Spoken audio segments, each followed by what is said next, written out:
Welcome to Nature Calls, Conversations from the Hudson Valley. Our team's goal is to present science-based information about gardening and all things nature in New York's Hudson Valley. Hosts Jean and Tim, along with team members Teresa and Linda, are Master Gardener volunteers for New York's Columbia and Greene counties. So if you're interested in gardening or nature, or nuggets of information about what's happening outside your door, settle in. Enjoy the conversation. Whatever the season, we have something to say.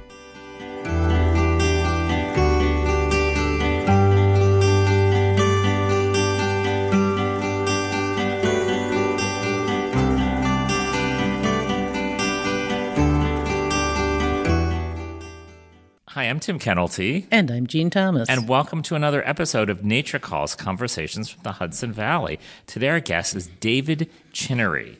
David is from the Cornell Cooperative Extension office in Rensselaer County, and he is a lawn and turf expert. Isn't that cool? It's way cool. Yeah. David has been doing this for years and years and years. He was teaching this when I was in my first incarnation as a master gardener. Yeah, he's really the go-to person for turf, and he talks about what's changed in the industry, which is really interesting in terms of the kind of equipment you might use, in terms of the type of grasses that are out there. Yep, and I'm really sorry I didn't get a chance to talk with him. So yeah, we missed you. And I missed the chance to ask him about my love-hate relationship with my rider mower. Okay, yeah, well, he talks a little bit about that and some of the more environmentally friendly equipment like that you can use. And he talks also about kind of one of the new things, which is alternatives to grass in your lawn. Like my little meadow that I'm growing. Yeah, exactly.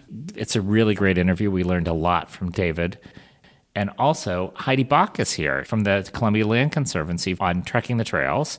And she is talking about Borden's Pond. Have you been to Borden's Pond? I have not. It's just outside Chatham, right? Yeah, it's a very cool place, definitely. And if you go there, one of the great things about Borden's Pond, and actually some of the other PCAs, are the spring ephemerals, the beautiful, beautiful spring wildflowers you can see there at this time of year. So we're talking about things like trout lilies and red trillium and jack-in-the-pulpits. So we should go there, Jean. The spring ephemerals are just beautiful. Timing's important. It is. Okay, this should be an interesting episode. Stay tuned.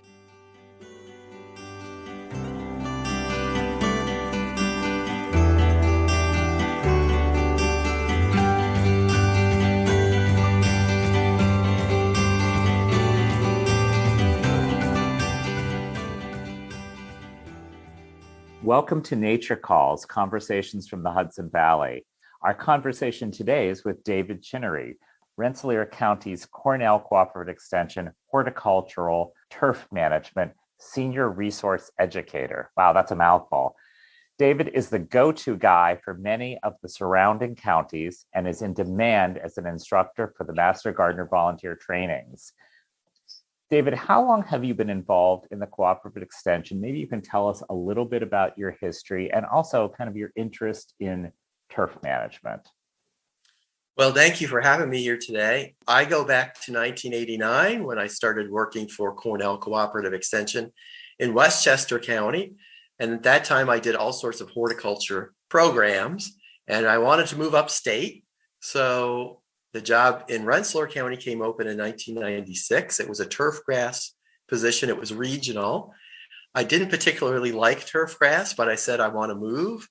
And I came up here and I adapted and learned turf grass. So now I am a turf grass person, and I'm not really regional anymore, but I certainly help out the other cooperative extension counties and master gardener programs. Could you define what you mean when you say turf grass? It's probably obvious, but you're using that kind of as a term. So what does it exactly mean? Well, that's a good question too, because I remember giving one of my first lawn talks. For an hour, I talked about turf grass and lawns. And then at the end of it, a lady in the front row raised her hand and said, "What is turf grass?" So it is good to define. What we mean by turf grass is anything that we mow and we walk on. That's how I look at it. So that includes lawns, sports fields, utility areas, golf courses, those types of areas where we're growing grasses and we're growing them short and we're using them for human activities for the most part. So David, no doubt you've seen significant changes in turf management practices over the years. And I know from attending your class, you've always taught respect for the environment in turf care. Could you tell us about some of the biggest changes you've seen? Sure.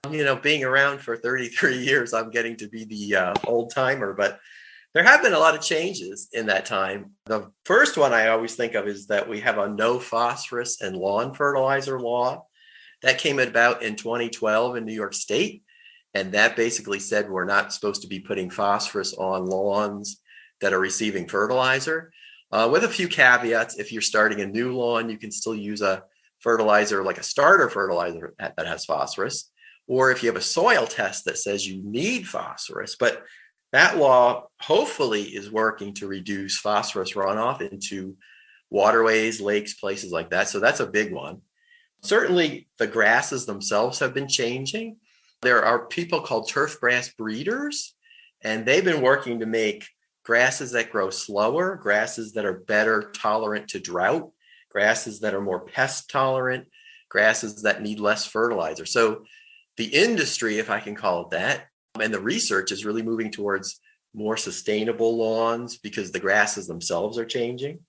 I think people are interested very much in low mow lawns, no mow lawns, lawn mowers that are not going to be as polluting. So that's a big change, and we're moving in that direction.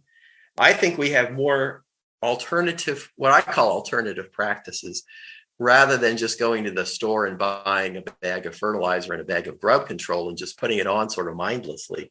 There's been a lot of work on trying to figure out how we can use less pesticides, how can we use products more effectively, things like overseeding, which I've been working on for a long time, reducing the amount of herbicide that people use.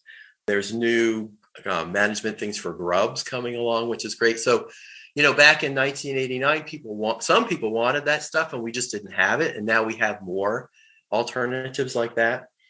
And the last one, which is really very new, is that we have genetically engineered grasses coming along. So that's going to be very interesting. Can you talk a little bit about what you just mentioned in terms of chemical overuse? Because I know certainly when you drive by like golf courses and they're just so pristine, I always feel like they're pouring huge amounts of chemicals, and a lot of my neighbors, I think, put a lot of chemicals on their lawns. Talk a little bit about that and kind of what kind of education's out there and what the trends are and what people seem to be doing in terms of that. Sure. Well, the world is geared to marketing, right? People buy what they see, people buy what they know. There's a lot of money that is behind lawn care products. So, something like a step program that tells people to, put these things on in this order and you're going to have results. That is really attractive to people because it's sort of easy to do. It's in front of them. It's at the store. They don't have to think about it a lot. So, we're asking them to step back, to think about your lawn, to understand what's going on in your lawn. And that takes a lot more work. So we're kind of up against that marketing and sort of ease factor. But I take hope in that people like master gardeners and certainly a lot of concerned people that, have a lawn, but they don't want to make it something that is going to be detrimental to the environment. They want to be more environmentally friendly. They're the ones that are really looking for, the information that is a little more involved. And certainly I want to say golf course people have changed a tremendous amount too. There's a huge interest among golf people of being more environmentally friendly. So I think that's a big change too. They're under pressure to have good turf grass because that's what they need to have. But there's a lot of folks that want to do alternatives. So I think the message is getting out there. I would like it to happen faster, but it is changing. So I take heart in that, I guess.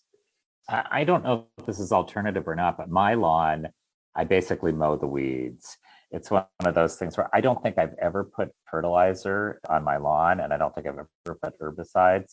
So is there anything wrong with that? I mean, it looks like grass. It's not beautiful, but I know there's a lot of kind of what you would call weeds, clover, certainly, that's pollen and nectar for the bees, and there's plantains. Is there anything wrong with my just doing kind of nothing? No. If you came to my lawn, I would call it a weed test laboratory because I have every weed known to man. I'm a big fan of clover because I'm a beekeeper. I think those lawns are fine. If that's, what you want, to me, that's okay. The only caveats I would say with something like that would be if you have a lot of crabgrass and then that crabgrass dies in the fall and you have bare ground over the winter, that's a source of erosion and nutrient runoff. So we like to see really dense lawns because dense lawns hold the nutrients, they slow down the water. So areas that sort of go bare with crabgrass or annual weeds, I'm not really thinking that's helping the environment. I would rather see dense growth there. So that, is actually probably more environmentally friendly. So sometimes doing a little bit like fertilizing your lawn and having it denser may actually be better than having a lawn that really is causing, or allowing nutrients to run off. So, but I think, there shouldn't be any pressure involved. I always run across people that live in upscale housing and there's this pressure to have a beautiful lawn or to try to achieve that. And I don't like social pressure. I don't think people should do that to each other. So I don't subscribe to the social aspects of lawn care. So we noticed that there's a push to plant more naturalized landscapes and alternatives to green grass lawns. Could you tell us a little bit about some IPM practices people could use instead? Well, as far as if you want to have a lawn and you want to take care of it, I would say, do a soil test, learn what your nutrient levels are. If you need phosphorus, you might need to add it, but you probably don't need to add phosphorus. But the soil test tells you a lot of interesting information for any kind of gardening. So I'm a huge fan of soil tests. So contact your county cooperative extension office and they can help you with that. That's kind of step one. The overseeding, which is something we've worked on a lot, is just using grass seed, especially perennial ryegrass or tall fescue, and putting that down in the fall several times. And that will increase the density of the lawn. That will cover up the bare spots. And then the next year, you're going to have more grass. And it also works to crowd out the crabgrass. Crabgrass is probably the number one weed that is in New York State lawns, and people put on pre-emergent herbicide in the spring. So we would like to get them to use grass seed in the fall, build up the density of the lawn. Then you don't need to use the pre-emergent herbicide. And that's something that Cornell people, Iowa State, and me, we've been kind of the three people that have been pushing that. And that's actually starting to get out in the mainstream. So I think that's really exciting. That's my top tip really for IPM sort of a lawn. And then, if you have grubs, we have some alternative methods for controlling those. Chinch bugs are a problem that come along. We have grasses that are chinch bug resistant. So, if you have a really bad chinch bug problem, maybe you need to use an insecticide, but then don't plant the same old grass. Try to find the chinch bug resistant grasses, use the genetics, and then you'll probably have less chinch bugs in the future. So there's a lot of little tricks like that. Now, that, of course, that's not marketed out there and that's not sold easily in the store, but we can help people with those sorts of things. So I have to ask, I've not heard of a chinch bug. Could you describe what the damage might be that I could recognize? Yeah. Well, the chinch bug, see, the problem with the lawns is they're either green or they're brown, right? So they're a little hard to diagnose sometimes, but the chinch bug is a little sucking insect. It's literally in the bug tribe of insects. And they come along July, August, and September. If you have a large population of those build up, they suck the juice out of the grass plant, the foliage of the plant, the crown. The grass turns brown and it sort of looks like drought damage. It could look like grub damage.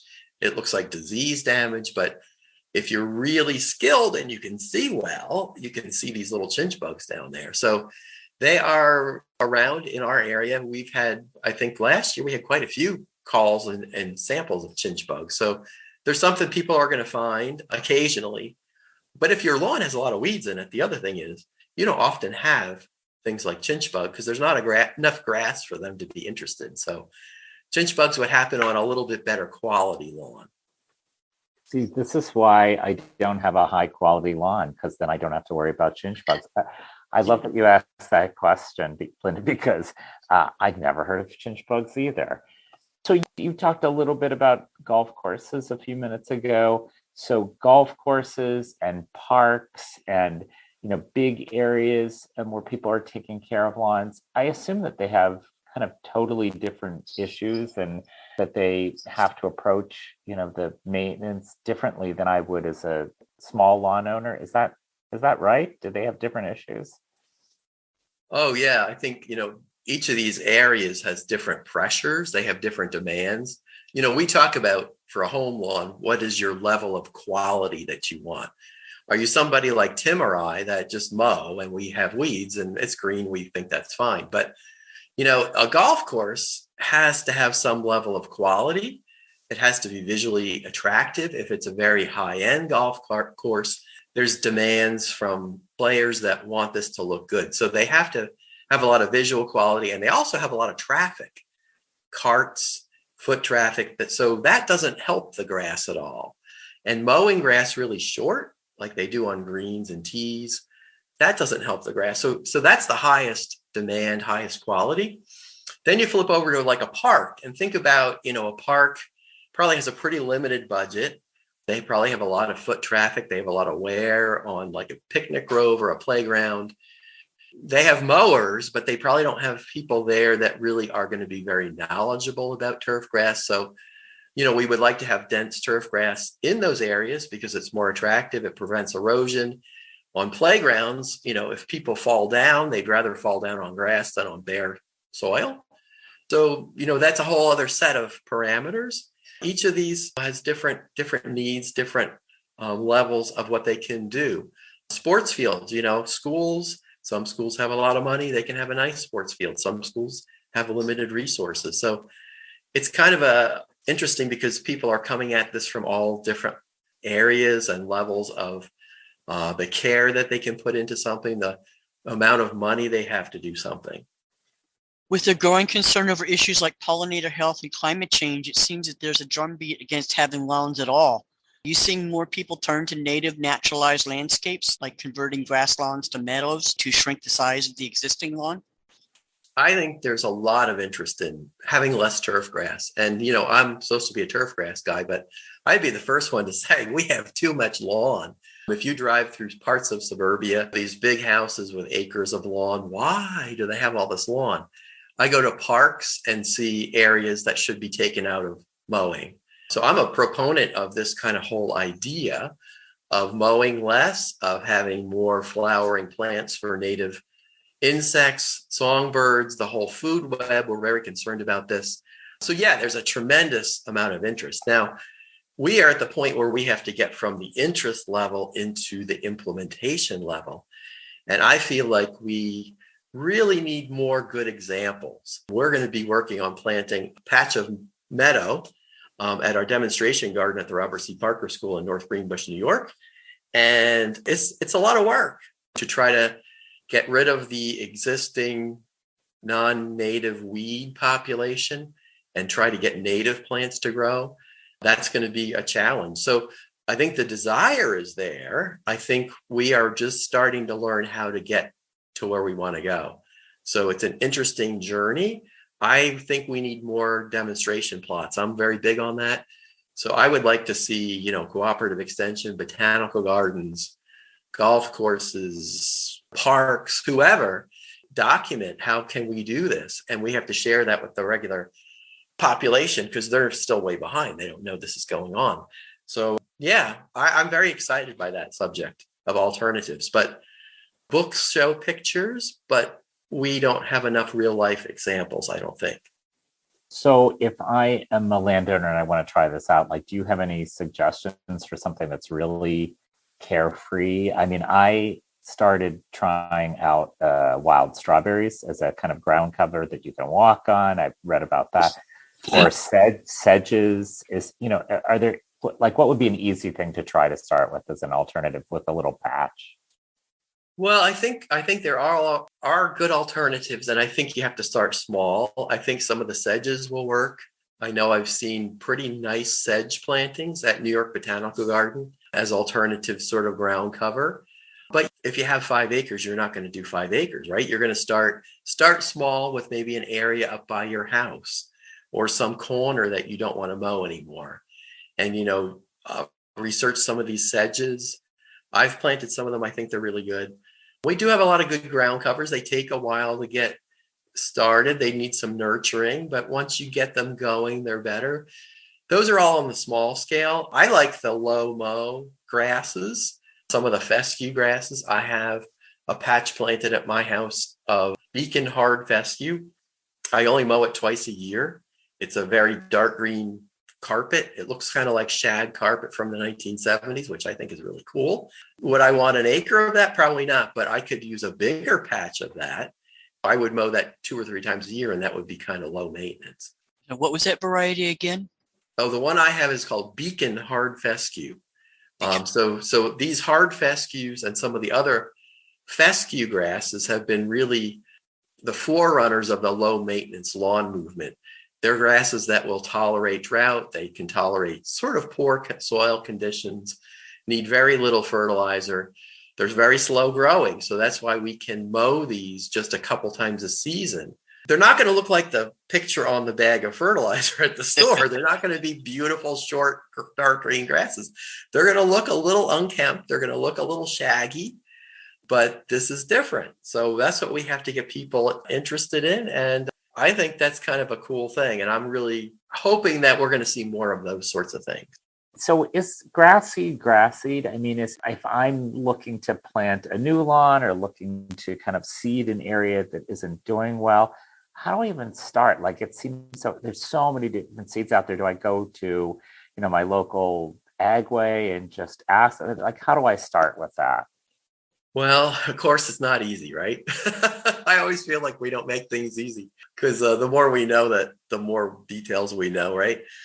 I always like to think about the use of the site. Okay, am I going to use this lawn as a place where there's going to be kids running on it and dogs? Then I'm going to have to get a grass that is more wear tolerant or traffic tolerant. Something like tall fescue is a good one there. Or is it a grass I'm not going to walk on? Then I can grow some of the fine fescues, and then I don't have to mow them so much. Is it going to be grass and shade? Then again, we want to use fine fescue because that is the most shade tolerant grass. Do I want the picture perfect front lawn, high end, high quality? Then I'm going to maybe think about bluegrasses and ryegrasses because those are the ones that are the darkest green. They mow very well. They look very beautiful. So think about your uses, all right? Then think about your site. And again, do I have fairly good soil? Do I have poor soil? All right. Do I have a lot of shade?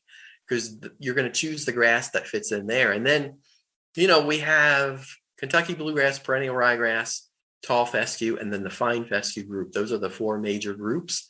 And each of those has pluses and minuses. And each of those is going to fit in to that sort of matrix of your desire and your site.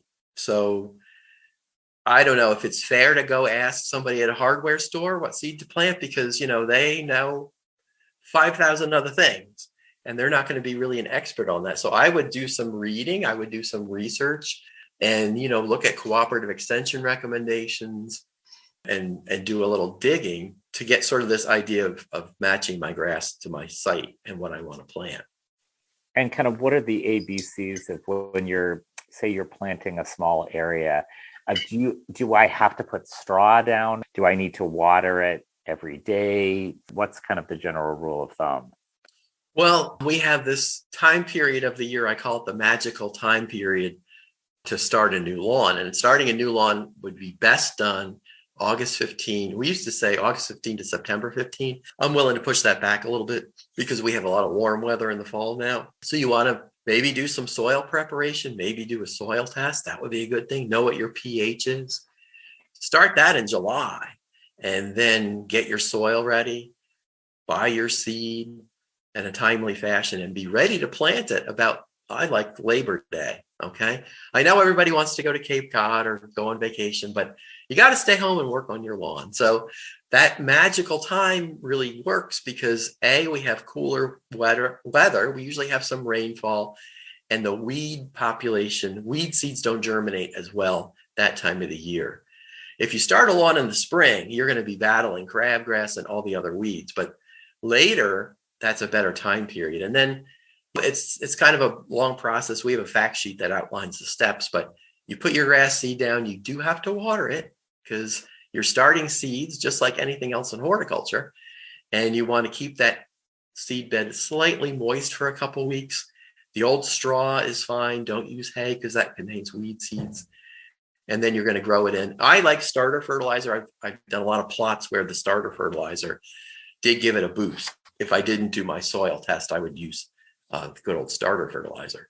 And then hopefully you're going to have some decent weather and it's going to regrow in that fall. And then if you got to reseed those patches, I would be thinking I could probably put grass seed on into maybe the beginning of October and have some success. So thanks so much, David, for joining us. This has really been great. We want to thank you, and we also want to thank our listeners. Until next time.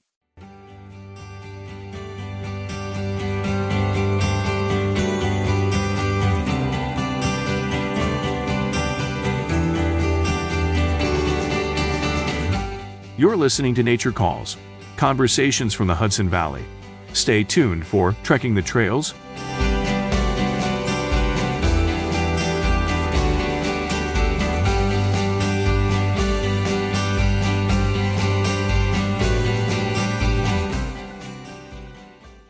Welcome back to Trekking the Trails. I'm Heidi Bock, Director of Land Stewardship and Community Partnerships with the Columbia Land Conservancy. And this month, we'll be visiting Borden's Pond Conservation Area, a 62-acre property on Route 66, just outside the village of Chatham. This site has nearly 1.6 miles of forested trails, a small wetland meadow, and a seasonal stream. Borden's is home to a variety of wildlife that inhabits the forest and seasonal stream. At the right time of year, there are Catskill Mountain views from the top of the Tamarack Trail. For this trek, we'll be walking along the Streamside Trail, which follows an unnamed stream and takes us through a deciduous forest consisting mostly of oak and maple and shagbark hickory trees. But we won't be looking at the trees so much as looking down, as Borden's is an excellent place for spotting spring ephemerals. These are early woodland wildflowers that show up sometimes when there's even still a little snow left on the ground, and offer a much-needed pop of color after a long winter. Even though they are only around for a short time, they play a critical role in the forest ecosystem. They thrive on the forest floor, where there is a lot of moisture from melting snow and decomposing leaf litter. Many insects that are waking up around the same time use these spring flowers and seeds as an important food source, especially some of our native pollinators and ant species. Many of these flowers have been up since early to mid-April, but are still flowering now, especially depending on the weather. If it's cooler, the flowers will hang on longer, but you'll want to get out there soon so you don't miss them. I'll talk about the common species we'll find at Borden's, and we'll link to some identification resources in the show notes. The first one is red trillium. This is a common red flower in moist deciduous forest. It has 3 petals that poke up above 3 diamond-shaped leaves. It's usually crimson red, but some patches have white or yellow-green flowers. The solitary flower has an unpleasant odor that attracts carrion flies that act as pollinators. Next, we have the wood anemone, which has small pink or white flowers that are about 4 inches tall that poke up above their leaves. They can form patches along woodland borders, and their flowers can appear to tremble in the breeze, giving them the nickname wind flowers. Next, we have trout lily, which can be found in sizable colonies and is one of the most recognizable species. Its leaves, said to look like the markings of a brook trout, and often appear about the same time as trout fishing season. They have a nodding yellow flower which doesn't stay around as long as their signature leaves. Next, we have jack-in-the-pulpit, which has 3 leaflets, often found in wetter areas along floodplains or wetlands, and can get up to 2 feet tall when fully grown. The blossoms appear at the same height as the leaves, with a large, cylindrical, hooded flower that is green with maroon stripes. The flower mimics that of a pitcher plant, but is not carnivorous. And finally, we have wild geranium. This is well known for its large, deeply lobed leaves and showy pink or purple 5-petaled flowers. They can grow in dense colonies, about 18 to 24 inches tall, and are also known as the spotted cranesbill, because of the seed capsule which resembles a crane head and beak. For more than 30 years, the Columbia Land Conservancy has worked to inspire our community to more deeply connect with, respect, and protect the natural world. We collaborate with partners and volunteers to improve the health of the land, ensure a thriving farm economy, create environmental education opportunities, and provide access to the outdoors. We also support municipal leaders in conservation-minded decision-making. To learn more, visit clctrust.org or find us on Facebook and Instagram.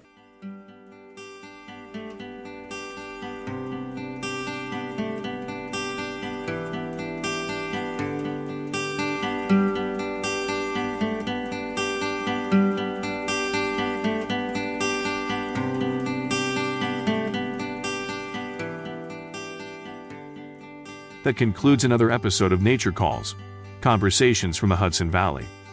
We would like to thank Sandra Linnell and Devin Connolly from Cornell Cooperative Extension of Columbia and Greene Counties for production support. And a special thank you to our listeners for joining us on this episode of Nature Calls, Conversations from the Hudson Valley. You can find links to any of the topics mentioned in this episode at our website at ccecolumbiagreen.org. Comments and suggestions for future topics may be directed to us at columbiagreenmgb@cornell.edu or on the CCE Master Gardener Volunteers of Columbia and Greene Counties Facebook page. For more information about Cornell Cooperative Extension of Columbia and Greene Counties, visit our website at ccecolumbiagreen.org or visit us in Hudson or in Acre. Cornell Cooperative Extension provides equal programming and employment opportunities